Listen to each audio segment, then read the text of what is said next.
मनीषा बोंद्रे और आप देख रहे हैं केसरी उजाला न्यूज। कांग्रेस के वरिष्ठ नेता विजय वडेट्टीवार ने कहा कि हर बार हरियाणा के चुनाव के साथ साथ महाराष्ट्र में भी चुनाव होते थे, लेकिन इस बार ऐसा होता नहीं दिख रहा है। इसका मतलब है कि चुनाव को आगे बढ़ाया गया है, क्योंकि बीजेपी को हार का डर सता रहा है।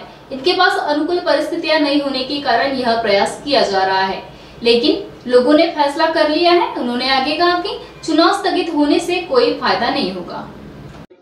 महाराष्ट्र बरोबर नेहमी हरियाणाच्या निवडणुका होत होत्या, परंतु काल इलेक्शन कमिशननी जो काही कार्यक्रम जाहीर केला त्यामध्ये महाराष्ट्राचा उल्लेख नाही। याचाच अर्थ महाराष्ट्रातील निवडणुका पुढे जाणार हे आता दिसते आहे। या राज्य सरकारची इच्छा होती की निवडणुका पुढे ढकलाव्या आणि पुढे निवडणुका ढकलून राजकीय फायदा उचलता येईल का, कारण आत्ताची परिस्थिती महायुतीला अनुकूल नाही आणि म्हणून निवडणुका हरण्याची भीती यांना सतावत असल्यामुळे या निवडणुका ते पुढे ढकलत आहेत।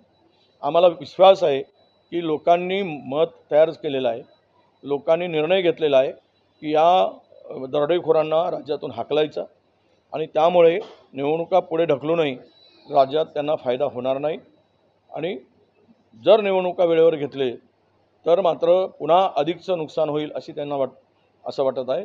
त्यामुळे निवडणूक पुढे ढकलण्याचा निर्णय घेतला असावा। आज पूरे महाराष्ट्र में डॉक्टरों की स्ट्राइक है, क्या